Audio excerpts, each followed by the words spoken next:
കടലിലെ പോളയുടെ വംശനാശം മത്തിയുടെ വളർച്ചയെ ബാധിച്ചതോടെ മത്സ്യത്തൊഴിലാളികളുടെ പ്രതീക്ഷയ്ക്ക് മങ്ങലേറ്റു. കഴിഞ്ഞ ഒരു വർഷമായി ജില്ലയുടെ തീരത്തു നിന്നും കടലിൽ പോകുന്ന വള്ളങ്ങൾക്കും പൊന്തുകാർക്കും ലഭിക്കുന്നത് മത്തി മാത്രമാണ്. ഇതിനാകട്ടെ 10 സെന്റിമീറ്റർ പോലും വളർച്ചയുമില്ല. രുചിയും ഇല്ലാത്തത് കാരണം ആവശ്യക്കാരുമില്ല.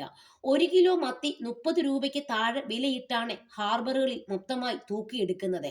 വള്ളത്തിന് പൊടിക്കാനായാണ് ഇവ കൊണ്ടുപോകുന്നത്. കടലിൽ ആവശ്യത്തിന് മഴയും പോളയും ഇല്ലാത്തതാണ് മത്തിയുടെ മുരടിപ്പിന് കാരണമെന്നാണ് മത്സ്യത്തൊഴിലാളികൾ പറയുന്നത്. തോട്ടപ്പള്ളി, തൃക്കുന്നപ്പുഴ, ആറാട്ടുപുഴ, കരൂർ, പുന്നപ്ര, തുമ്പോളി, ചെത്തി, ചെന്നേലി, അർത്തുങ്കൽ, തൈക്കൽ, പള്ളിത്തോട് തുടങ്ങി ജില്ലയുടെ നാനാഭാഗത്തു നിന്ന് നിരവധി വള്ളങ്ങളും നൂറുകണക്കിന് പൊന്തുകളുമാണ് കടലിൽ ഇറക്കുന്നത്.